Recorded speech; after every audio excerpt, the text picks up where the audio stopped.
Hello, everyone. We're going to go over Chapter 10, Mitosis or Cell Division. This chapter is a little bit more interesting than the past couple chapters.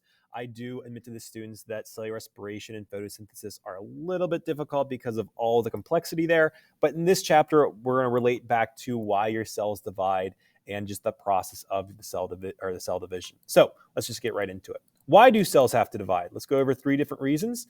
The repair or replacement of damaged cells. So I describe as, let's you get a cut on your hand. There's, something goes wrong. You have damaged cells. Your body needs to replace those damaged cells with new cells. So how that your body does that is the cells around that cut will divide and replace the dead or worn out cells. So that's the first reason why cells need to divide. Second reason, growth of the organism. So obviously you're a lot bigger than what you were when you were first born. It's because you're growing. Growing is just the increased number of cells, usually, but it's an increased number of cells, but that it's in your body. So you're obviously getting more cells in your body. It's because of cell division. You will continue to grow until you're around 20, 24, somewhere around there. For example, like I'm 31, I'm not going to grow anymore in the sense of like I'm not getting bigger and bigger. I'm at my mature state. So my body's not growing in the growth of the organ, or like a growing organism would. The last would be reproduction. This is where you produce sperm and egg cells. We'll talk about that more in next chapter during meiosis. This is another chapter where I split the chapters up. There's mitosis and meiosis. They group those together in cell division, but I kind of just split them up again and just say, hey, let's look at these a little bit more independently. All right. So this is a quick video I'm going to show. I like showing this because this is a frog embryo. You can see the cells dividing and dividing. So I asked the students, why is the cell dividing here, not just getting bigger? Like, why don't cells just get bigger and stop dividing? Well, there's a problem that occurs here if a cell gets too big. What happens is the surface area to volume ratio is going to get smaller as a cell gets bigger. That's a really tough concept to kind of break down on your own. So let's go over it really quickly here. Surface area. That's the outside of the cell or the outside of something. The volume, that's what's inside. So the ratio between those two. So again, comparing the outside to the inside. As a cell gets bigger, as anything gets bigger, the outside's going to grow in size and the volume's going to grow in size. Obviously, think about a cell getting bigger. Yeah, everything's going to grow in size. But the outside doesn't grow as fast as the inside. They still grow, but they're doing it at different rates. So like the outside surface and the inside volume, they're going to grow at different rates, okay? So the volume's actually going to grow more, or it's going to go quicker than the surface area will. That makes it really hard for the cell to get things in and out of the cell, and it's not very efficient. So cells like to stay small. I'll show you what this kind of looks like here. You can see the box. So this first box, if it just got bigger, or if that cell just divided, you can see here the two different organisms. This cell or this organism has one cell. This organism has tons of cells. There's a lot more surface area here than there is here. So again, as a cell gets bigger, it's actually going to decrease the surface area to volume ratio. Here, it's going to rapidly increase it by dividing. All you need to know is cells like to be small. They don't like to be big. The surface area to volume ratio doesn't work well. That's all you need to know. All right, chromosomes.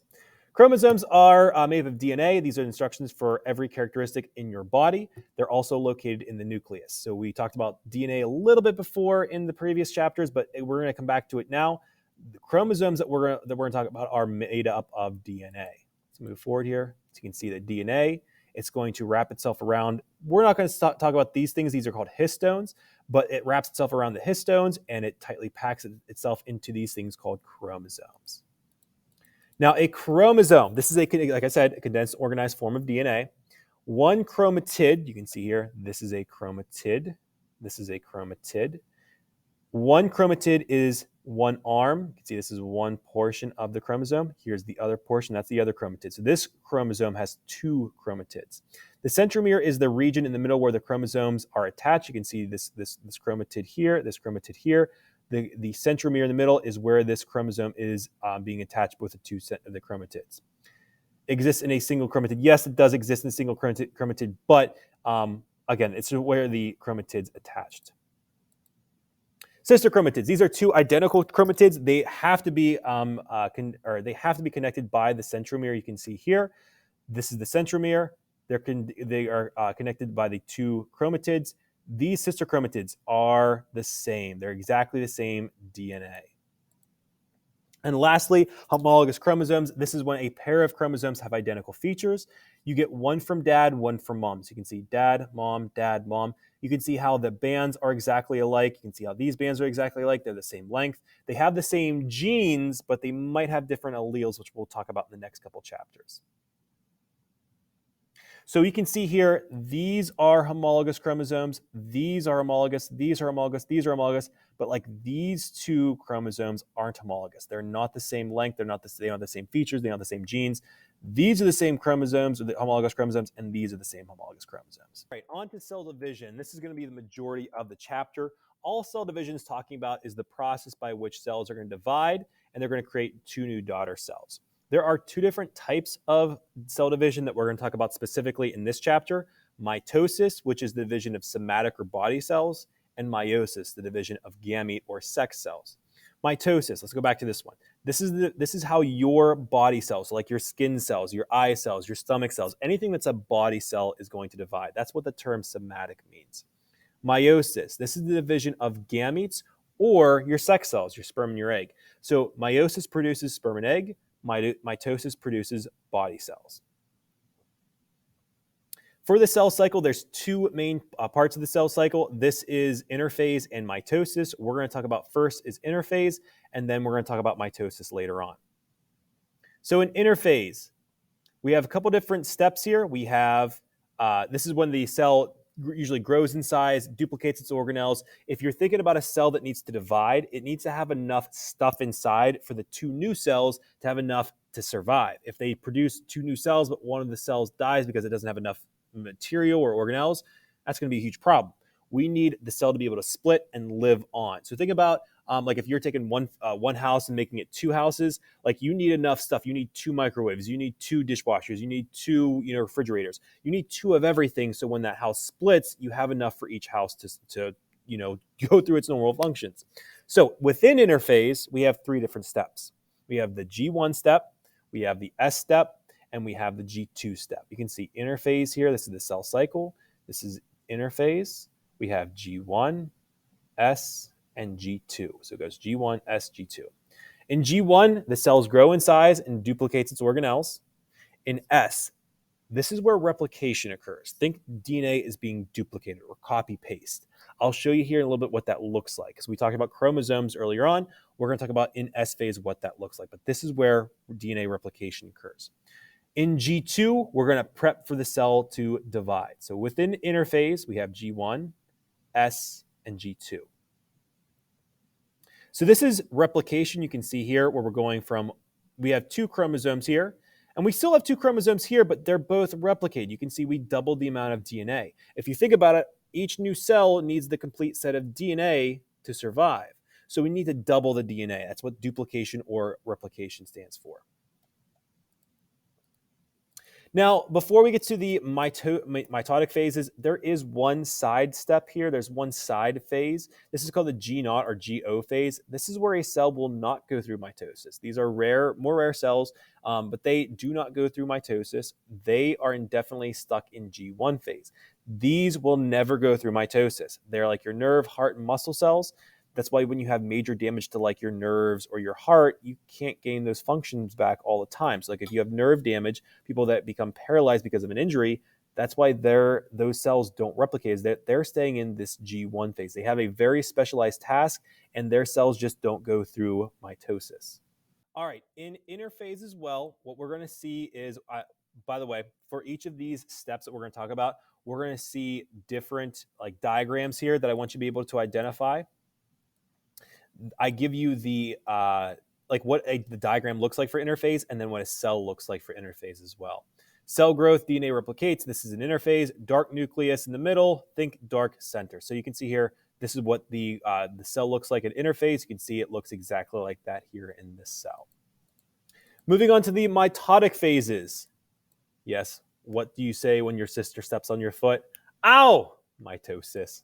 Gotta love those good memes. All right, so within mitosis, you have, or the M phase, you have a couple different steps here. Let me go back. You have prophase, you have metaphase, you have anaphase, telophase, and cytokinesis. These are all a part of the M phase. So if you look here, we have interphase, G1, S, G2, and you have M phase, prophase, metaphase, anaphase, telophase, and cytokinesis. So M phase consists of prophase, metaphase, anaphase, telophase, and cytokinesis. Mitosis, however, is just prophase, metaphase, anaphase, telophase. A little bit specific, but what it is. Interphase, remember, is just G1, S, and G2. All right, prophase. This is where the chromosomes condense. You can see here we now have chromosomes. Remember, in interphase, the chromosomes aren't condensed. They're uncondensed because we have to be able to read the DNA. In prophase, we have condensed chromosomes. That's the first thing that happens. Chromosomes condense. Spindle fibers are going to form here. This is what's going to move the chromosomes around. The nuclear membrane starts to break down. You can see this is the nuclear membrane. It starts to break down. This is what prophase looks like as a diagram. This is what prophase looks like just as in like an onion cell. I always say think spaghetti because it looks like spaghetti. Metaphase, this is when the spindle fibers attached to the centromeres of the chromosomes. You can see here they're attaching to the centromeres in the middle.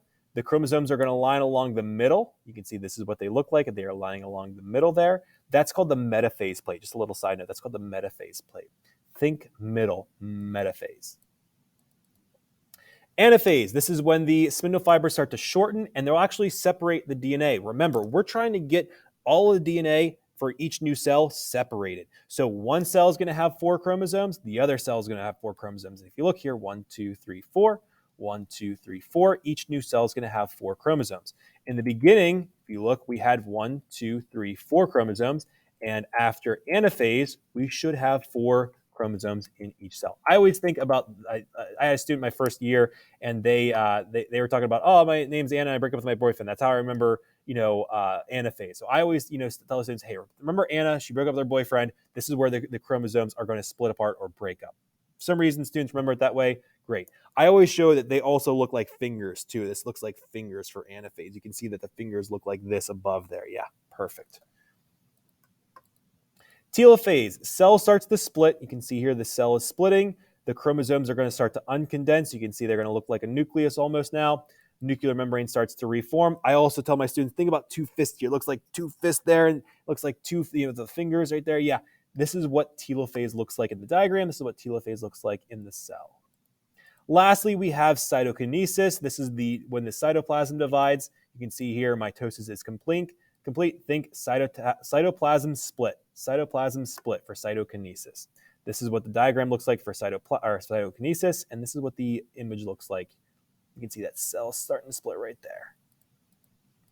Now, what are the products of mitosis? 2 daughter cells that are genetically identical. That's what you want. You want your cells to be genetically identical, especially if you're talking about like your skin cells, your stomach cells, all your cells, you want to have genetically identical cells. You don't want any differences. You want any different numbers of chromosomes. You want the same number of chromosomes. You want the same DNA. These are the products of mitosis. Now, time spent in each cell, most of the time spent in your cells is going to be spent in interphase where their cells are not dividing. And this is normal. This is what normal cell division looks like, where a lot of times they're not going to be dividing. If you think about it, you don't want all of your cells dividing at all periods of the day. You only want the cells to be dividing at certain time periods or certain periods of your life. So only about 5% of your cells are going to be in that M phase or the mitotic phases. So only a small percent are going to be dividing every single day. Kind of makes sense because, again, we want to regulate it.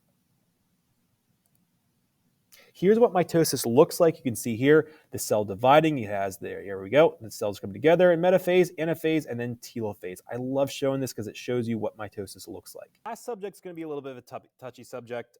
We talk about cancer here, and I always tell the students this is touchy because a lot of students are going to be affected by cancer in some way.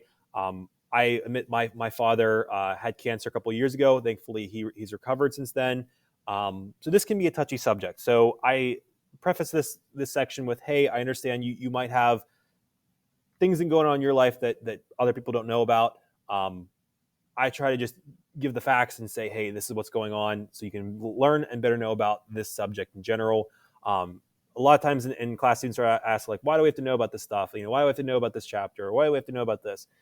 this chapter is really important for you to know when you get older and you have to deal with these things. So going to doctor's visits, talking with family members, going through these treatments. Like if you ever have to deal with this yourself or somebody that you love and know, you should be educated on it. So again, this can be a touchy subject. Just realize I do my best to present the facts and answer questions as best as I can. So control of cell growth. We obviously don't want all your cells to be dividing all the time. So it's controlled. Like I said in the last slide, 95% of your cells are not in cell division. 5% are. So a very small amount are. But whenever a cell grows uncontrollably, we call that cancer. And it can be very bad for a person, especially if they go untreated. Modern medicine has done miracles with how they can prevent this and how they can better treat cancers. But it's still, we're learning a lot about cancers just in general. There are checkpoints to make sure the cell cycle is going correctly. So like think about a checkpoint in real life. They're making sure everyone that's on the road, maybe it can pass and everything's okay. Checkpoints in your cell cycle prevents cancer, but sometimes a cell can get past those checkpoints and it can just keep on growing and growing and growing, and that's what causes tumors. One way your cell prevents cancer is by sending a cell through apoptosis. This is the controlled programmed cell death, where where your body will recognize a cell is becoming cancerous and will actually kill that cell before it becomes too cancerous. So this is a way your body actually prevents cancer, and it's a mechanism that your body uses to stop cancer. So there's a lot of different ways this happens, and this can be a very complex process. You can see here the cell is going through programmed cell death, and it's preventing cancer. So this is a good thing for your cell to do. I know it kind of sounds weird where it's like, well, why would you want to kill your own cells? It's better to kill a few cells than to have those cells become cancerous. So cancer, why cancer is so deadly is that it will eventually shut down the function of that organ where it's located if it grows large enough. So like, let's say it's lung cancer or it's brain cancer or it's liver cancer. Let's specify for this one, liver cancer. At some point, your liver will shut down because the cancer is not contributing to the function of that organ. And once you don't have an organ, it's very tough. You have to usually get either an organ transplant or some other means of treatment, and it's just very tough on the body.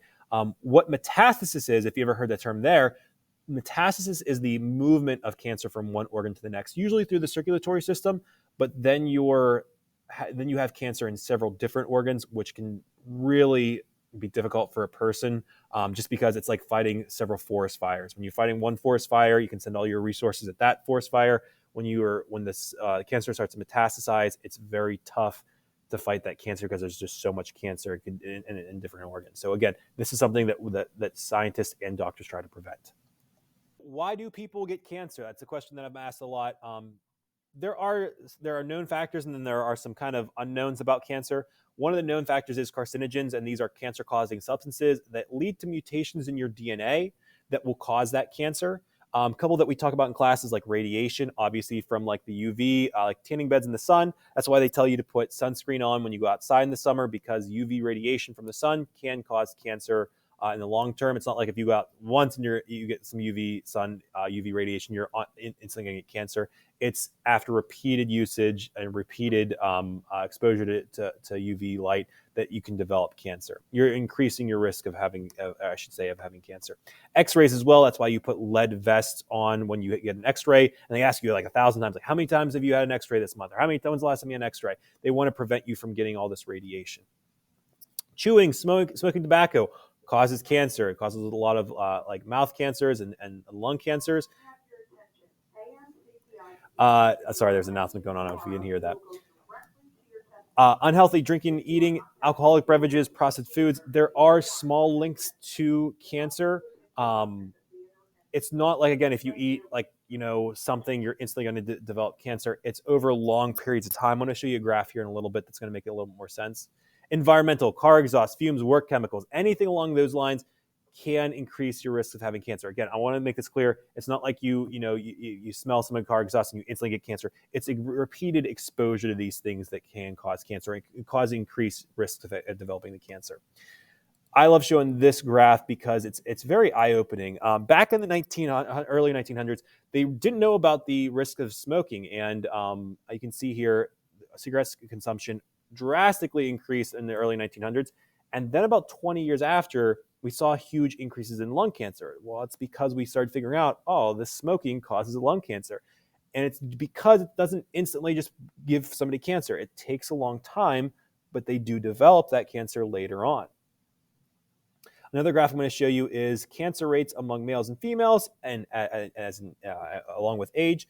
You can see here, as a person gets older, they're at an increased risk of cancer. Now, what I'm saying is not that people very young can't get cancer. It can happen. It's very rare, but it does happen.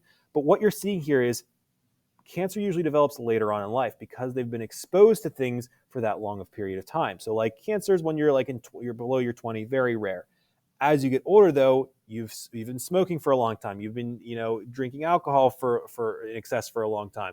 You've been going outside without sunscreen. These things have happened time and time again. You're developing an increased risk of having cancer, and that's when the cancers hit. Is usually after like age 50. You can see a dramatic increase in the rate of cancer here. So again, I know this section is kind of difficult to hear sometimes, especially if you have family members, people that you know and love that are going through cancer. But it's better to be educated about this stuff than not. This is the last slide. Is there anything else?